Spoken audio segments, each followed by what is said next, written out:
कानपुर के मिस्री बाजार में 2 स्कूटी में हुए धमाके में दहशत। ब्लास्ट में महिलाओं सहित 8 लोग हुए घायल, 3 की हालत गंभीर।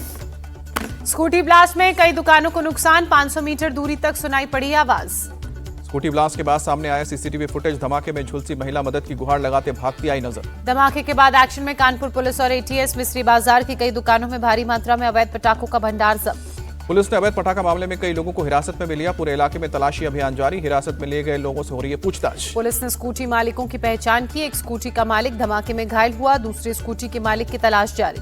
धमाके के बाद पूरा इलाका पुलिस छावनी में तब्दील। फॉरेंसिक की टीम स्कूटी की जांच में जुटी। धमाके की वजह अभी साफ नहीं। कानपुर के जॉइंट कमिश्नर आशुतोष कुमार ने ब्लास्ट में साजिश की आशंका जताई। कहा, पुलिस की टीम हर एंगल से जांच कर रही है। पीएम मोदी के मुंबई दौरे का आज दूसरा दिन। ब्रिटिश पीएम कीर स्टारमर से सुबह 10 बजे करेंगे मुलाकात। पीएम मोदी और पीएम स्टारमर दोपहर 1:40 पर जियो वर्ल्ड सेंटर में सीईओ फोरम में करेंगे शिरकत। दोपहर 2:45 बजे ग्लोबल फिनटेक फेस्ट को करेंगे संबोधित। मुंबई हमले को लेकर प्रधानमंत्री मोदी का बड़ा हमला। कहा कि मुंबई हमले के बाद कांग्रेस सरकार ने पाकिस्तान के आगे घुटने टेके थे। कांग्रेस की कमजोरी से आतंकवादी हुए मजबूत।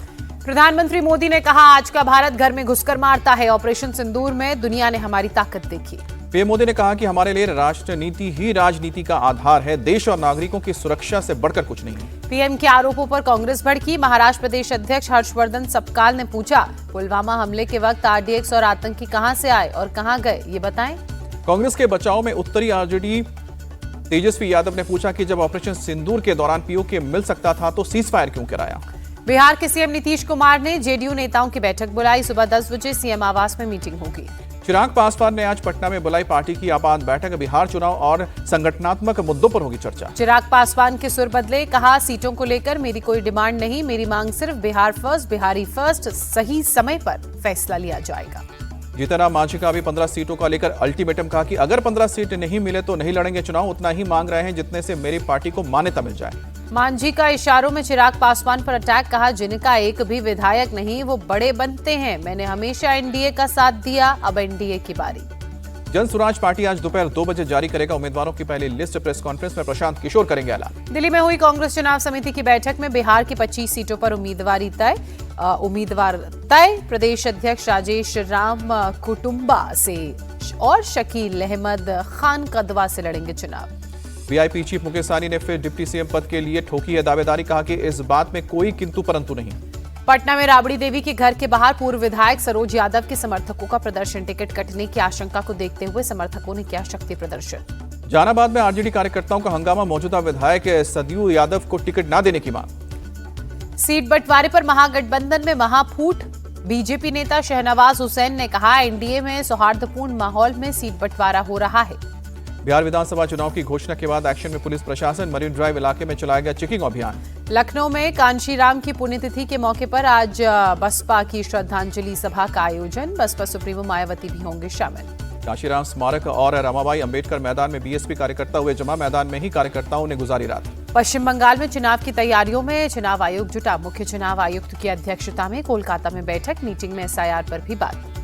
ममता बनर्जी का केंद्र सरकार पर बड़ा हमला। कहा कि देश बर्बाद कर रही है बीजेपी। सीएम ममता बनर्जी ने पीएम को आगाह करते हुए कहा, अमित शाह पर हमेशा भरोसा न करें, वो एक कार्यकारी प्रधानमंत्री की तरह काम कर रहे हैं। महाराष्ट्र में किसानों के लिए राहत पैकेज पर आदित्य ठाकरे का सरकार पर हमला। कहा कि पिछले साल का पैकेज अभी तक नहीं मिला है। किसानों को कर्ज माफी का इंतजार। बिहार में महिलाओं के 10,000 रुपए की योजना पर आदित्य ठाकरे का बयान। कहा, चुनाव की वजह से बांटे जा रहे हैं पैसे। राष्ट्रपति द्रौपदी मुर्मू का आज से 3 दिवसीय गुजरात दौरा। कई अहम कार्यक्रमों में हिस्सा लेंगी। ब्रिटेन के पीएम कीर स्टारमर ने यशराज फिल्म स्टूडियोज का दौरा किया। एक्ट्रेस रानी मुखर्जी और सीईओ अक्षय विधानी के साथ फिल्म देखी। मुंबई में केंद्रीय मंत्री पीयूष गोयल ने ब्रिटेन के व्यापार और वाणिज्य विभाग के राज्य सचिव के साथ की बैठक। एफटीएस समेत कई मुद्दों पर हुई बात। अखिलेश यादव की रामपुर के सांसद मोहिबुल्लाह नदवी के साथ की तस्वीर सामने आई। आजम खान के विरोध के बाद अखिलेश के साथ बरेली तक आए थे नदवी। जेल से रिहाई के बाद पहली बार आजम खान से मिले अखिलेश यादव। करीब 1 घंटे तक दोनों की बातचीत हुई। अखिलेश यादव को रिसीव करने रामपुर के जौहर यूनिवर्सिटी पहुंचे आजम खान। यूनिवर्सिटी से दोनों नेता एक ही गाड़ी में घर पहुंचे। मुलाकात के बाद अखिलेश बोले, सरकार बनने पर वापस होंगे सभी केस। पार्टी के सबसे मजबूत वृक्ष आजम खान। अखिलेश यादव ने कहा, 2027 में समाजवादी पार्टी की सरकार बनने जा रही है। हम सत्ता में आए तो पीडीए की आवाज पहले से ज्यादा बुलंद होगी। आजम अखिलेश की मुलाकात पर ओपी राजभर का निशाना। कहा कि आजम खान को किनारा लगाना चाहते हैं अखिलेश। चुनाव आते ही याद आई। यूपी के मंत्री दानिश अंसारी ने भी अखिलेश को घेरा, कहा जब जेल में थे आजम तब अखिलेश को याद नहीं आई। छत्तीसगढ़ के नारायणपुर में पुलिस को मिली बड़ी कामयाबी, 16 नक्सलियों ने किया सरेंडर। नक्सलियों पर था 70 लाख का इनाम। नक्सलियों ने एक दिन पहले पर्चा जारी कर हिंसा का रास्ता छोड़ने की जानकारी दी, दूसरे दिन नक्सलियों ने हथियार डाले। दिल्ली में यूथ कांग्रेस के कार्यकर्ता सड़कों पर उतरे, सीजीआई की तरफ जूता उछालने के खिलाफ कर रहे हैं विरोध प्रदर्शन। उदयपुर में केंद्र सरकार के खिलाफ कांग्रेस का विरोध प्रदर्शन, वोट चोरी की मुहिम को लेकर सड़कों पर कार्यकर्ता सरकार के खिलाफ नारेबाजी करते नजर आए। पश्चिम बंगाल के सिलीगुड़ी में बीजेपी सांसद पर हमला मामले में पुलिस का एक्शन, अब तक 2 लोगों को किया गया गिरफ्तार। पश्चिम बंगाल के दार्जिलिंग में बाढ़ का कहर जारी, अब तक 21 लोगों की मौत, सरकार ने की पुष्टि। दिल्ली में राष्ट्रपति से मिले बंगाल के गवर्नर सीवी आनंद बोस, बंगाल में कुदरती आफत पर अपनी रिपोर्ट सौंपी। मध्य प्रदेश के छिंदवाड़ा में कफ सिरप से बच्चों की मौत का आंकड़ा बढ़ा, अब तक राज्य में 20 मासूमों ने जान गंवाई। छिंदवाड़ा में कफ सिरप से हुई बच्चों की मौत के बाद अलर्ट, डिंडोरी प्रशासन मेडिकल स्टोर्स की जांच की। जहरीले कफ सिरप बनाने वाली कंपनी पर शिकंजा कसा जाएगा, कंपनी के मालिक की गिरफ्तारी के लिए टीम तमिलनाडु भेजी गई।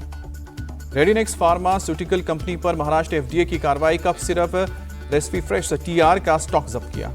आईएमए की स्वास्थ्य मंत्री जेपी नड्डा को चिट्ठी, कफ सिरप से मौत मामले पर जांच कमेटी बनाने की मांग। पीडीपी चीफ महबूबा मुफ्ती ने सीएम उमर अब्दुल्ला को दी सलाह, कहा कि अरविंद केजरीवाल की तरह जनता के लिए मुफ्त बिजली की व्यवस्था करें। पंजाब पुलिस में बड़े स्तर पर फेरबदल, 133 डीएसपी और एएसपीओ का तबादला। सूरत में बीजेपी कार्यालय में पार्टी के कोषाध्यक्ष और एक कार्यकर्ता के बीच झड़प हुई। कार्यकर्ता दिनेश सावलिया ने कोषाध्यक्ष शैलेश जरीवाला को मारा थप्पड़। दिनेश सावलिया ने शैलेश जरीवाला को कुर्सी से मारने की कोशिश की, मौके पर मौजूद लोगों ने दोनों को अलग किया। पार्टी प्रमुख परेश पटेल ने दोनों से 3 दिन में जवाब मांगा। यूपी के हापुड़ में रोड रेज में भिड़े कार और बाइक सवार, जमकर हुई मारपीट, बाइक सवार 2 लोगों ने कार सवार की पिटाई की, पुलिस ने दोनों के बाइक सवार को पकड़ा। मध्य प्रदेश के ग्वालियर में आईटीएम कॉलेज के छात्र मारपीट का उनके साथ वीडियो सामने आया। कॉलेज में मामूली विवाद के बाद 4 से 5 लड़कों ने छात्र को सड़क पर पटक कर पीटा। पीड़ित छात्र हरिओम गौड़ ने मारपीट की पुलिस से शिकायत की है। वीडियो के आधार पर पुलिस आरोपी युवक की तलाश में जुटी है। कांग्रेस नेता दिग्विजय सिंह ने कफ सिरप से हुई मौत के मामले में मध्य प्रदेश सरकार को असफल बताया, कहा यह घटना सरकार की नाकामी और भ्रष्टाचार की वजह से हुई। दिग्विजय सिंह बोले कि ड्रग कंट्रोलर की जिम्मेदारी होती है हर महीने सैंपल की जांच करे, यहाँ सबका पैसा बंधा है, कोई जांच करता नहीं है, जिससे ये घटना हुई है। मध्य प्रदेश के जबलपुर में नकली दवाओं के खिलाफ एक्शन जारी, एक कंपनी के 12 प्रोडक्ट्स की जांच के बाद ड्रग विभाग ने सील किया। केरल के कन्नूर में यूथ कांग्रेस कार्यकर्ताओं ने कलेक्ट्रेट के बाहर किया प्रदर्शन, सबरीमला गोल्ड चोरी के खिलाफ प्रदर्शन, पुलिस के साथ कार्यकर्ताओं की झड़प हुई। दिल्ली के विकास नगर में बेकरी शॉप में आग लगी, फायर ब्रिगेड की टीम ने आग पर काबू पाया, आग से हालांकि कोई घायल नहीं। फायर ब्रिगेड की टीम ने शॉर्ट सर्किट से जताई आग लगने की आशंका, आग से पूरा दुकान जलकर खाक हुआ, दुकान के ऊपर के घरों को भी पहुंचा नुकसान। जम्मू कश्मीर के कठुआ में सेना और आतंकियों के बीच मुठभेड़, फायरिंग के बाद 3 आतंकी गिरफ्तार। आपसी रंजिश में अभिनेता प्रियांशु क्षत्रिय की नागपुर में हत्या, 1 आरोपी अरेस्ट। हरियाणा के पलवल में 4 चोरों की पुलिस ने निकाली परेड, 6 अक्टूबर को एक घर से कैश और गहने लूटे थे। बिहार की सिवान पुलिस को बड़ी कामयाबी मिली, 52 मामलों में वांटेड रईस खान गैंग का पर्दाफाश, एक महिला समेत 3 अपराधी अरेस्ट। 30 हजारी कोर्ट में दिल्ली पुलिस के एएसआई की हार्ट अटैक से मौत हुई, 30 हजारी कोर्ट में ही कर रहे थे ड्यूटी। लखनऊ में पेपर सॉल्वर गैंग का पर्दाफाश, पुलिस ने गिरोह के मास्टरमाइंड समेत 10 लोगों को पकड़ा। कानपुर देहात के मैथा रेलवे स्टेशन मोबाइल चोरों की पिटाई, यहां पर लड़की ने हाथ बांधकर दोनों आरोपी लड़कों को पीटा। आंध्र प्रदेश के ईस्ट गोदावरी में पटाखा फैक्ट्री में धमाके के साथ भीषण आग, हादसे में 6 मजदूरों की मौत, 6 झुलसे से। राजस्थान के अनूपगढ़ में सड़क हादसा, खड़े ट्रक से टकराई तेज रफ्तार कार, 3 युवकों की मौत हुई।